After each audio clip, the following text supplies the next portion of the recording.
Chers internautes, bonsoir. Monsieur Ousmane Bakary Sané, directeur, linguiste et archiviste de la tradition orale, vous propose aujourd'hui 20 mars le sujet suivant. Un jeu très dangereux, mais pas de dupe.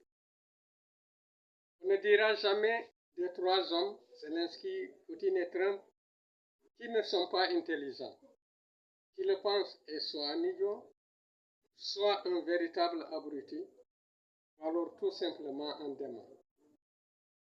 Voyez comment celui qu'on présente souvent à tort comme le malheureux, il a su habilement conquérir les cœurs des présidents européens par ses discours hypocrites sur l'Europe et l'intime nécessité de la protéger contre le déprédateur Poutine, se hasardant même parfois à faire des remontrances à ses chefs d'État.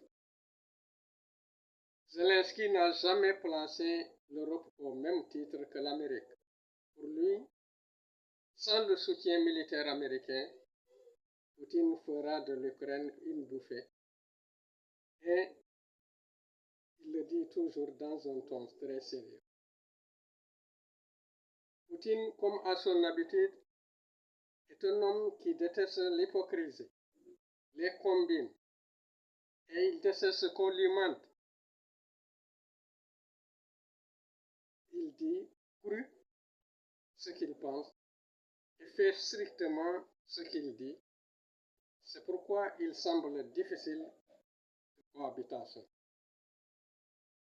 Il est un homme imperturbable qui défend ses convictions jusqu'à preuve du contraire.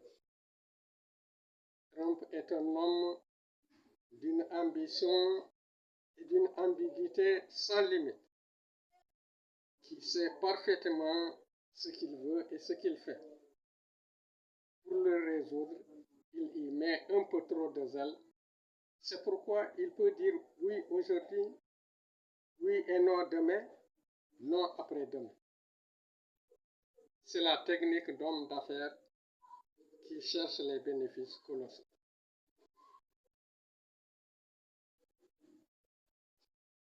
Mais nous devons tous étudier la phrase que Trump ne cesse de répéter. Je la cite, « Cette guerre n'aurait jamais dû se produire. » Quand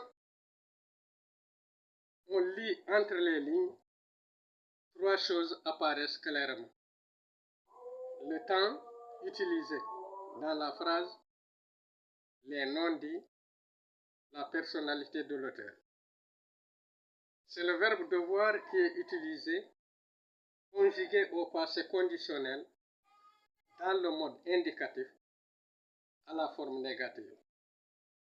C'est une façon de marquer l'indignation, la désapprobation, la faute avérée commise volontairement. Il est en train de faire des reproches et non des remarques. Quant au non-dit, rien ne filtre réellement. Il se contente simplement de répéter la phrase, mais il reste certain que quelque chose a entouré le déclenchement de cette guerre. C'est très peu probable que Trump veuille le déclarer dans l'immédiat ou à court terme. Parole d'un linguiste. Pour ce qui concerne la personne de l'auteur, on perçoit à travers la phrase la brutalité verbale de Trump qui a fini par faire croire aux Européens qu'il aurait perdu la tête. Le problème chez eux, c'est-à-dire chez les Européens, c'est de toujours penser que tout individu qui ne se comporte pas tant dans la parole que l'acte comme eux n'est pas civilisé, pour emprunter leur terme. Gambrino Tertres, présenté comme spécialiste des recherches stratégiques, dit à la télévision LCI, je le cite, « C'est un échec. C'est pas sérieux. Ce ne sont pas des négociations de paix. Cela est grave. » Car d'abord, ce n'est pas des négociations de paix, mais de cessez-le-feu. Ensuite, dans toute négociation, il y a toujours forcément un plus avantagé et un moins avantagé. On ne doit pas parler de gagnant et de perdant.